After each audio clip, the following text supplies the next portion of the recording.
Good morning, it's January 11th, and this is To My Liberal Friends. I want to talk a little bit today about double standards in both the media and politics. And there are two things that stand out today, and let's go through them. First is, and I want to right up front say, I'm not an apologist for Donald Trump. And if you've listened to my podcast, you know I'm not a fan of Donald Trump. But suddenly we find not one, but two, at least two, and possibly more boxes that contain classified information in offices that were used by Joe Biden.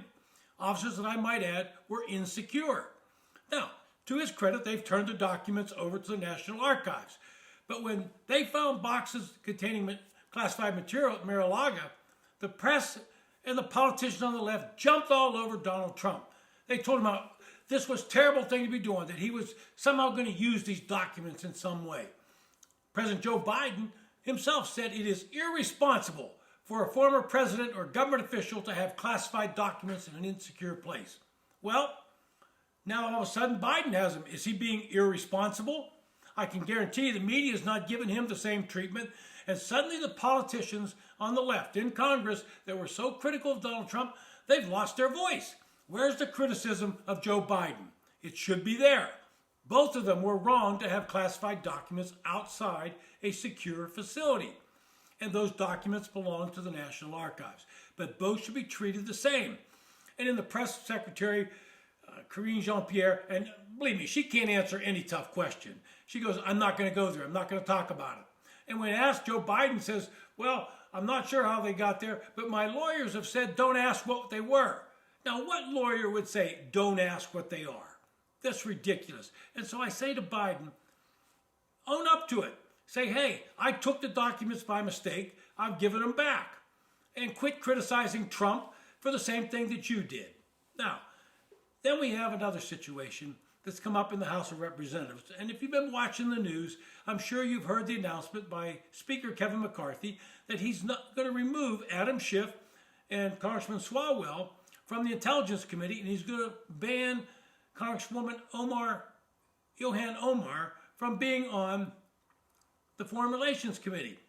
And they're all upset about this, but they forget because Democrats never look past one news cycle. You remember when Mitch McConnell warned the Democrats in the Senate, don't change the threshold for confirming judges, but they did anyway. And then they complained when the Republicans used that rule to put 3 conservatives on the court. But they are the ones that changed the rule. Well, Nancy Pelosi removed Marjorie Taylor Greene and Paul Gosar from all their committee assignments last year because of things they did outside of Congress. And I'm not justifying what they did. They shouldn't have been done. But that doesn't mean that they should be removed from their committees. And Republicans warned them. Be careful what you do. Don't set a precedent.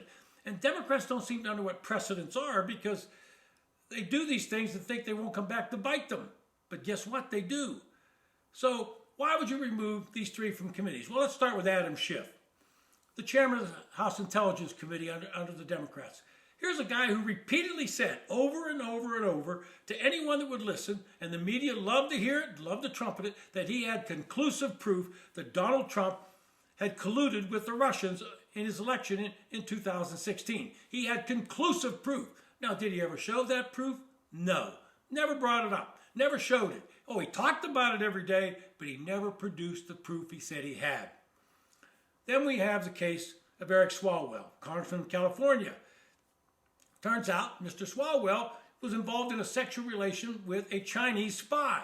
Now, the fact remains, and Kevin McCarthy said this today, he could not get a security clearance in the private sector because of this problem.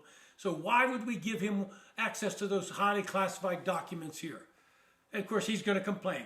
And then we have the case of Ilhan Omar, who's made numerous anti-Semitic comments, criticized Israel, who is the #1 democracy in the Middle East and our most valuable ally in the Middle East, but she lets her religious beliefs trump what is good for the United States and our national security and goes after and attacks Israel on behalf of other people. So he's removing her from the Foreign Relations Committee.